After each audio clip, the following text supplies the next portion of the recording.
One sunny Thursday afternoon, I posted on social media 4 words: "You matter to me." It was a purple background in just 4 simple words that I had no idea how it would change my life and change the life of my friend. I actually had forgotten about the post until a couple of days later. I had a long message in my inbox. And they started off by saying, "Thank you so much for posting that encouraging post.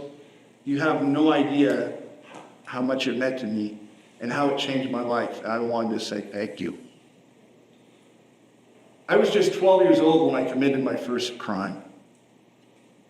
I was at the hardware store with my dad. We were rebuilding our house, and he was talking to salesmen, and I, as a 12-year-old, was running around looking for things that I could use to help my dad build the house. And then I found them. They were tiny, shiny purple nails. And I know this is exactly what we needed for our house. So I was examining them and thrilled by them and thinking of all the things I could do when I heard my dad say, "Greg, it's time to go." And absentmindedly, I stuffed a handful of purple nails into my pocket, and we left for home. Later that afternoon, I was showing them to my father, and he's like, "Where did you get those?" I was like, "Man, we were just at the hardware store. That's where it's at." He says, "Greg, you stole those nails. We have to go back and apologize and pay for them." Well, the trip back to the hardware store was much longer than the one then. And nervously, I got out of the car, walked into the hardware store, and with my head down and my feet shuffling, I found the salesman. And I mumbled something like, "I stole your nails. I'm so sorry. I will pay you back." And then he said something to me I never expected. He paid me a compliment. He said, "Thank you." He looked at me and said, "Son, because of your honesty, I wanted to thank you for that and let you know that these nails are on the house. You don't have to pay for them, and here's a bunch more." I didn't know what to do. I felt awkward, right? Like many of us do when we receive a compliment. I felt awkward. It felt weird. I didn't know what to say. In hindsight, I should have said, "You know what? You should thank my dad. He's the one who got us into this whole mess." But at times when we hear a compliment, we don't know what to say, and it gets awkward and weird. Research by the Harvard Review says that over 70% of us associate feelings of discomfort and awkwardness when we receive a compliment. But on the flip side, when we know how to say thank you to a compliment, we realize that we are talented and unique, and there are no more awkward feelings after a compliment. So I learned how to take a compliment many years later. I had just graduated from university. I was working in Seattle, Washington for a hockey team.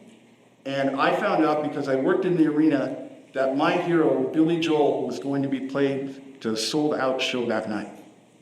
And it was that afternoon that he taught me how to take a compliment. And so I wanted to share it with you. They were having sound check at exactly 3:15. And exactly at 3:15, I had to be in the arena to do some things.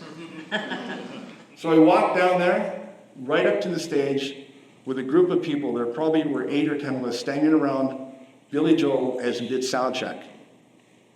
And he would yell out to somebody, "What's your name and what's your favorite song?" And he would play that song. It was so awesome.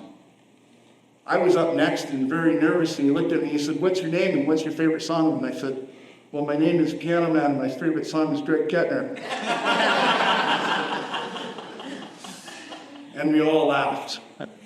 And then he looked at me, my hero, and said, "All right, Greg, this one's for you," and he started playing Piano Man. It was awesome. The rest of us started singing around like a live karaoke to Billy Joel.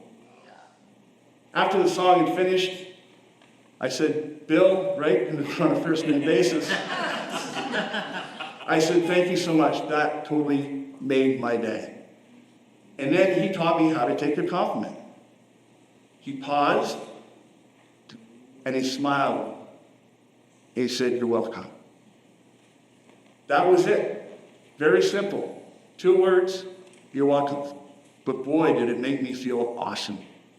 right? When he said that to me, there was no awkwardness. There was no, what do I say or what do I do? But there was pure joy. And when he said that to me, my emotions were filled with happiness and joy and connection. And when we do that, when we learn how to take a compliment, our brain releases dopamine, which is the happy feel-good drugs, right? Associated with pleasure and reward. And when we do that time after time, it becomes a habit. And when it becomes a habit, we can actually rewire our brains so that we have better self-esteem, we have more connection, and we have more happiness. Maya Angelou once said, "People will forget what you say, and people will forget what you do, but people will never forget the feeling that they have, that you left with them." So my challenge to all of us is next time someone compliments you and says thank you, all we need to do is pause, smile, and say, "You're welcome." And give that person a feeling that they will never forget either. So I'm sitting at my desk, and I continue to read this message from a friend from 25 years before. And it continued with, "I've really been struggling at work, and my kid has been struggling at school, and I've been suffering depression, and life had just got to the place where I didn't know what to do or where to turn. And I had a plan to end my life. But when I saw your post, I thought, I matter to Greg. And I didn't go through with that plan. And so I just wanted to say thank you from the bottom of my heart for changing my life." I knew exactly what to do. Tears streaming down my face. I paused. I had a big smile on my face. And then I typed, "You're welcome."